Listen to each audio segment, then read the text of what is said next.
Awesome. So today we have Juliana Meding from Flatirons Community Church, and Juliana is the Kids Ministry Director at Flatirons. So she oversees everything from birth to fifth grade. So a lot going on there. And thank you for setting aside the time in your schedule to join us today, Juliana. Could you tell us a bit about your background, like what got you called into ministry, and how did you find your role at Flatirons? So I actually have a background in teaching. I was an early childhood teacher and then a kindergarten teacher, and I actually traveled and taught English in South Korea. And Wow. it was through that experience that I decided I really wanted to focus on ministry. I was a missionary for a year, and when I came back, worked for a missions-based organization. And then just through networking and friends, I got connected to Flatirons. It's my home church, so I've always attended Flatirons, but kind of got plugged into the role at one of the campuses. I work at the Aurora campus, and so mostly divine. God really shaped this role for me, so I'm very thankful for it. Absolutely. And that's one thing I hear from folks serving in ministries they really enjoy is, hey, if I didn't work here, I'd go here. And you went there before working there. So I Yeah. suppose that rings true for you as well. Yeah, and pulling on that thread a little, Juliana, I'm curious, like, what is kind of some advice you'd offer for folks that are maybe transitioning from teaching into ministry? Because that is the case for a lot of Yeah. people, like natural teacher types, talented at Yes. teaching. What's different, and what are some like tips you'd recommend for people thinking about that transition? I am so thankful for my education background. I think that it's really helped a lot when it comes to classroom management and just Mhm. recognizing some different types of differentiated instruction or behavior traits that certain kids have.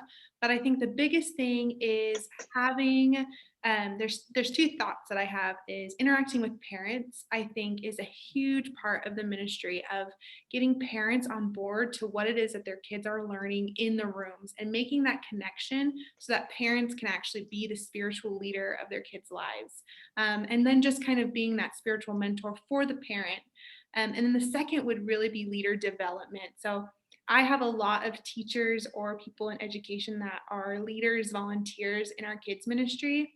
And I love being able to call out their giftings, that they see kids in a certain way. They know how to operate a classroom. And so I've really honed in on those gifts to pull them up into more of a leadership context so that they can lead and teach new volunteers that are coming in that may not have that education background, but really like utilizing the education that they have and knowing that it actually benefits greatly the kingdom of God, whether or not they are in a volunteer role or in a staff position. I think educators get involved in kids ministry because it is a huge tool that God has really like blessed people with.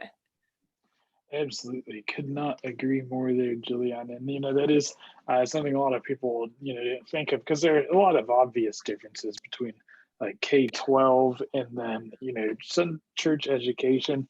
But some things are constant, and it's teaching and communicating to the parents. And super awesome you prioritize that, and that is some really good stuff to know. So thank you for sharing that, Juliana. And that kind of goes into my next question.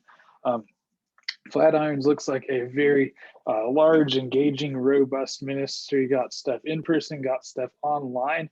How do you kind of plan and manage educational, like spiritual experiences on both in person and online activities at your scale? Yes, it is definitely challenging, and I have to commend our online team. We have two separate teams, and we've got some people that really have that creative gift that really manage that online platform. And the strategy is totally different. The online platform is going to have to look different than the in person platform because you have kids that have to sit in front of a screen essentially for an hour while their parents may be enjoying online services.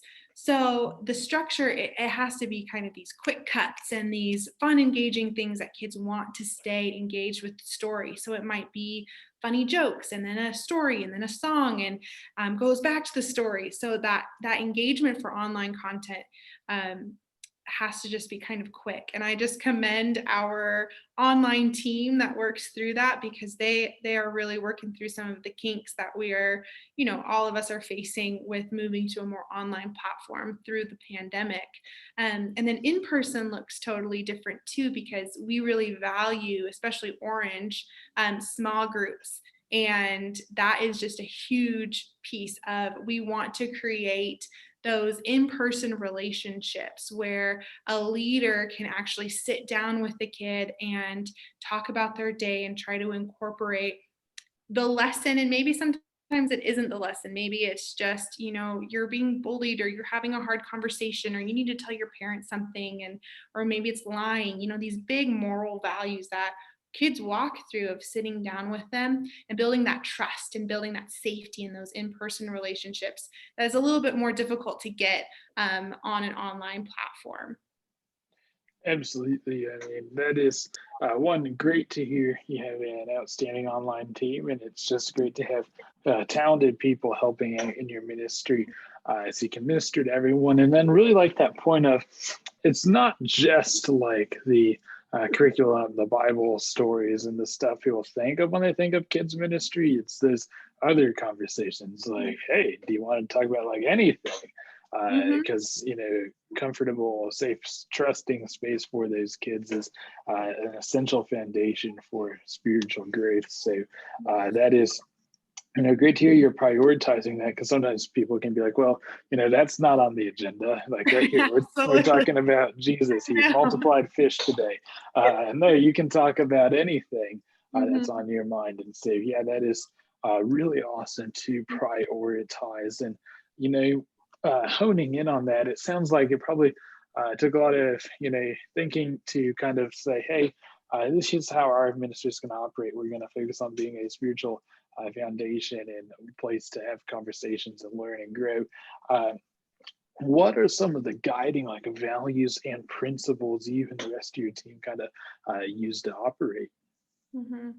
I think first and foremost, we have to be biblically rooted in God's word. And so something that I work on personally, and I am striving to just implement in my team, is reading our Bibles together, praying together, and actually being a community.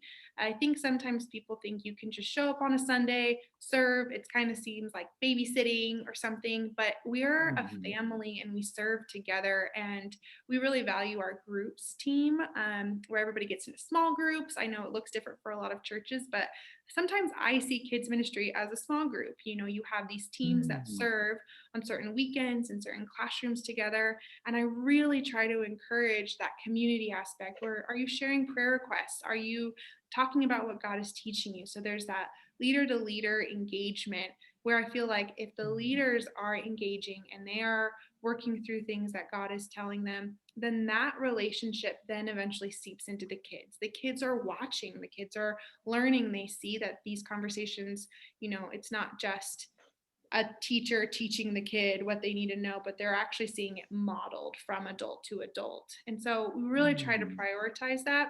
And what I'm really working on is letting go of control. I am type A. I am such a control freak sometimes, but I have to remind myself that it's not my ministry, that it's God's ministry. So I'm really trying to empower the leaders around me to really step into those roles of, if you feel the Spirit leading you in a certain way, go with it. If a kid interrupts your lesson plan, don't follow the agenda. Talk to the kids about something that's totally different, because God's going to use it. And so trying to just like let go of that control and empower the leaders to do what God's called them to do, which is lead the kids, are kind of like spiritual formation and me letting go of control are two of the big factors that I try to focus on. Yeah, and I mean those are really important things. The being rooted in spirit and Bible and the teachings are obviously very important because we are the church, so that kind of is the whole point of it. So yeah, absolutely, and it's always good to like set that as a core value, like because then you're obviously not going to lose sight of that, but it's just important to know like, hey, every day this is our mission, this is what we are doing, and because it makes it easier when you need to be flexible, let go of things, go with the flow, because at the end of the day it is accomplishing that spiritual growth you are aiming for. And so yeah, I also understand it can be hard to delegate sometimes, but when you do, they are stepping into the role and you're saving time, so it's a win-win It's a eventually. win-win. Yes. Absolutely. And with that said, lots of stuff going on, and you've got a whole like team to do things with. What are your some of your short and long term ministry goals, Juliana? I think right now for us and for, I believe, a lot of churches, it's probably volunteer recruitment is a short term goal that I know we have. There's obviously been a lot of change through the pandemic where a lot of volunteers are at home, or church just looks different for a lot of people. And so as we're reopening, as people are coming into the space once again, it's really for me, my short-term goal is to just get more leaders involved. And then I think a long-term goal is family ministry, and how do we incorporate parents into the mix? How do we change the narrative where it's not just kids ministry where kids are getting dropped off into rooms and then they're going home and they're not really engaging with their parents about it? But how do we get that parent engagement so parents are actually the spiritual leaders of the home? How do we partner with parents in that way and really bridge this gap so that they know that the church is a resource and that they can come to us and we can walk through birth through 12th grade with them, and also they know that they're the spiritual leader and not necessarily the church, that we are going to empower parents because God has called them to parent the kids and that they're good enough. And we really just want to create that encouragement. So that's kind of like our big long-term vision of just really coming alongside and supporting parents in this role that God has put them in. Absolutely. Those are some good short and long term goals. I mean, can never have enough volunteers, so always Yeah, good to be always recruiting there. And so, probably my constant short-term goal. pretty much, and I think that goes for everyone listening as well. And then with the family ministry, like building a family ministry where you walk alongside the whole family, what are some kind of like strategies and ideas you've outlined to do that? Well, I think for most people, you have to have that relationship built. And so just Mm. trying to be interruptible and having those conversations, whether that's lunch, coffee, creating the space on a Sunday. Like I know Sundays can be so chaotic and trying to meet with everybody in like 30 seconds, but trying to make those quick touch points really fruitful and intentional. But it's building those relationships. I think it goes both ways where I feel like I have to be available and I want my team to also be available. I'm fairly young, and so I'm not going to be necessarily the best resource, but there are a lot of people within the church, all generations, that have wisdom and things to give and to offer. And so trying to find people with those natural leadership qualities that want to pour into other families that I can build up and create these teams so that if a parent comes and they talk to me, I've never been through that. I'm not going to just try to lie and give you advice, but how do I partner you with a mentor within the church that you can walk through these things with? And then also just trying to create a resource, like resources, so that parents can come in and say, I'm struggling with this, or my kid is walking through this and I don't know how to do it. I may have never personally experienced it, but we have either people in the church or resources to just point them to where they can feel ultimately like they're not alone. I think that the enemy works in isolation. He tries to get parents alone, thinking that it's only you, you're the only parent in history that's ever walked through this, and it's just not true. So just trying to Uh-huh. create avenues where parents can feel connected and supported and know that there's no shame, there's no condemnation. Like, we're just here to take steps with you into finding peace and that freedom that Jesus offers. So building teams, the biggest thing, because there's no way that we can individually do it on our own, but we have to link arms with people from all generations across the church to pour into all of our families.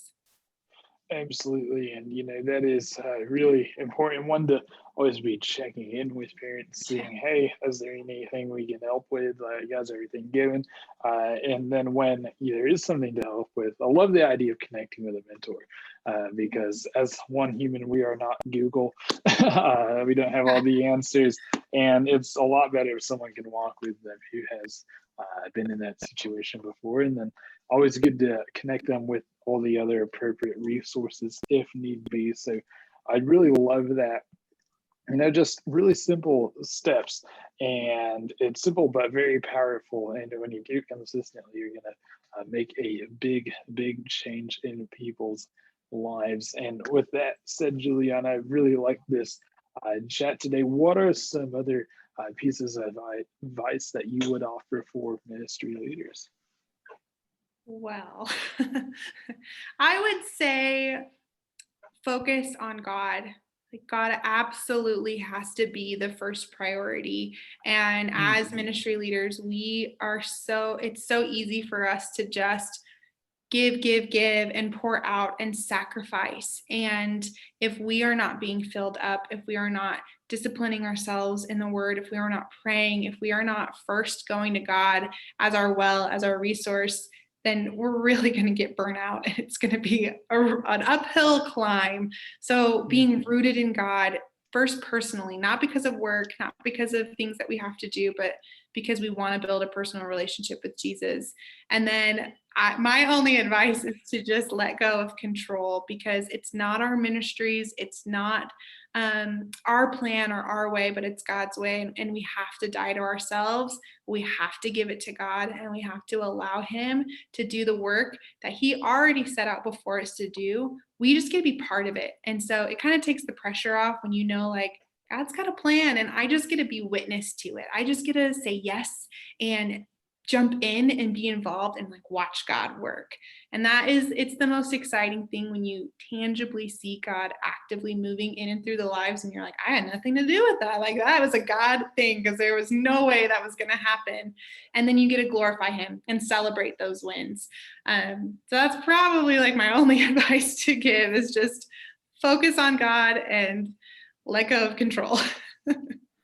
Absolutely. Two really important things of advice there. I was talking to someone the other week, actually, and they mentioned one thing they started doing was setting aside time for personal worship. So maybe just like queuing up a worship playlist on Spotify, and to the point of letting control, just letting the Spotify algorithm take it to the next song on the playlist without you picking it. So, but absolutely, like, just setting aside that time to honor God and personal worship is really important, and to like recharge in ministry, especially when you've got so many things going on. Yeah. And then letting go delegation, always super important. So that is some outstanding advice, Juliana. Thank you so much for being on here today, sharing stuff, and enjoyed talking, and really excited to share this with the Playlist of Partners. Hey, I'm excited. Thank you for having me. I appreciate it.